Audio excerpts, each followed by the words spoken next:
The standard of Ur comes from the ancient city of Ur. It is approximately 4,500 years old and was probably constructed in the form of a hollow wooden box with scenes of war and peace represented on each side through elaborately inlaid mosaics. Although interpreted as a standard by its discoverer, its original purpose remains enigmatic. It was found in a royal tomb in Ur in the 1920s next to the skeleton of a ritually sacrificed man who may have been its bearer. It is now on display, in a reconstructed form, in the British Museum in London. History. The artifact was found in one of the largest royal tombs in Ur, tomb PG 779, associated with Ur-Pabal-Sag, a king who died around 2550 BC. Sir Leonard Woolley's excavations in Mesopotamia in 1927–28 uncovered the artifact in the corner of a chamber, lying close to the shoulder of a man who may have held it on a pole. For this reason, Woolley interpreted it as a standard, giving the object its popular name. Although subsequent investigation has failed to confirm this assumption, the discovery was quite unexpected, as the tomb in which it occurred had been thoroughly plundered by robbers in ancient times. As one corner of the last chamber was being cleared, a workman spotted a piece of shell inlay. Woolley recalled later that, the next minute the foreman's hand, carefully brushing away the earth, laid bare the corner of a mosaic in lapis lazuli and shell. The standard of Ur had survived in only a fragmentary condition. The ravages of time over more than 4,000 years had caused the decay of the wooden frame and bitumen glue which had cemented the mosaics in place.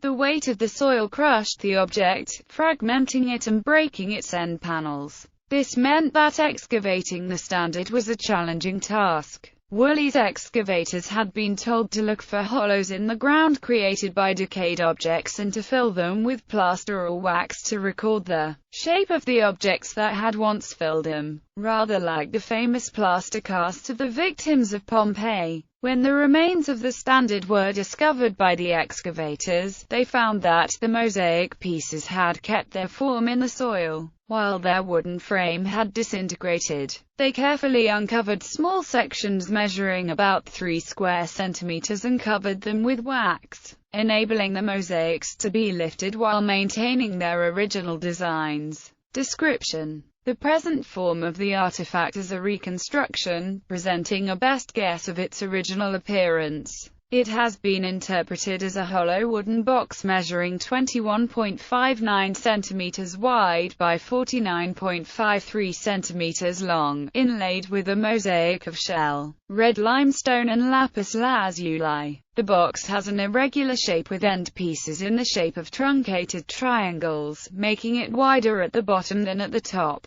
along the lines of a Toblerone bar. Inlaid mosaic panels cover each long side of the standard. Each presents a series of scenes displayed in 3 registers, upper, middle and bottom. The 2 mosaics have been dubbed War and Peace for their subject matter, respectively a representation of a military campaign and scenes from a banquet. The War panel shows the king in the middle of the top register, standing taller than any other figure, with his head projecting out of the frame to emphasize his supreme status, a device also used on the other panel. He stands in front of his bodyguard in a 4-wheeled chariot, drawn by a team of some sort of equids. He faces a row of prisoners, all of whom are portrayed as naked, bound and injured with large, bleeding gashes on the chest and thighs, a device indicating defeat and debasement. In the middle register, 8 virtually identically depicted soldiers give way to a battle scene, followed by a depiction of enemies being captured and led away. The soldiers are shown wearing leather cloaks and helmets. Actual examples of the sort of helmet depicted in the mosaic were found in the same tomb. The nudity of the captured and dead enemies was probably not meant to depict literally how they appeared in real life, but was more likely to have been symbolic and associated with a Mesopotamian belief that linked death with nakedness.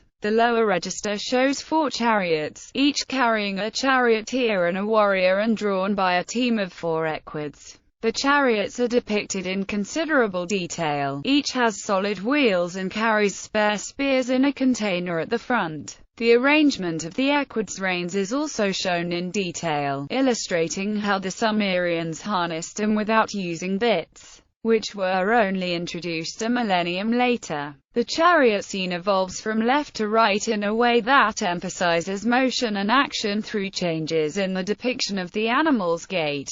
The first chariot team is shown walking, the second cantering, the third galloping, and the fourth rearing. Trampled enemies are shown lying under the hooves of the latter three groups, symbolizing the potency of a chariot attack. Peace portrays a banquet scene. The king again appears in the upper register, sitting on a carved stool on the left-hand side. He is faced by 6 other seated participants, each holding a cup raised in his right hand. They are attended by various other figures, including a long-haired individual, possibly a singer, who accompanies a lyrist. In the middle register, bald-headed figures wearing skirts with fringes parade animals, fish and other goods, perhaps bringing them to the feast. The bottom register shows a series of figures dressed and coiffed in a different way from those above, carrying produce in shoulder bags or backpacks, or leading equids by ropes attached to nose rings. Interpretations. The original function of the standard ovar is not conclusively understood. Woolley's suggestion that it represented a standard is now thought unlikely. It has also been speculated that it was the sound box of a musical instrument. Parola Villani suggests that it was used as a chest to store funds for warfare or civil and religious works. It is, however, impossible to say for sure, as there is no inscription on the artifact to provide any background context. Although the side mosaics are usually referred to as the war side and peace side,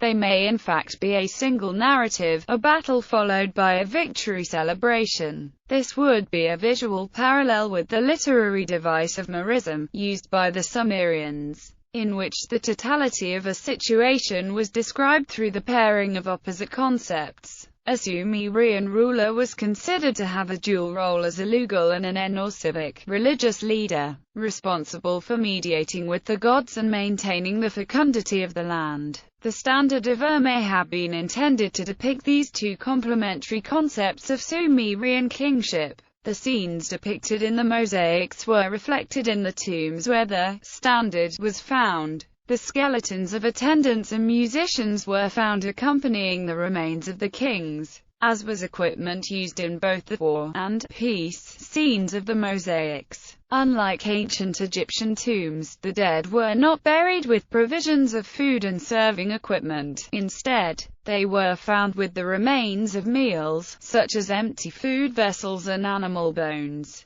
They may have participated in one last ritual feast, the remains of which were buried alongside them, before being put to death to accompany their master in the afterlife.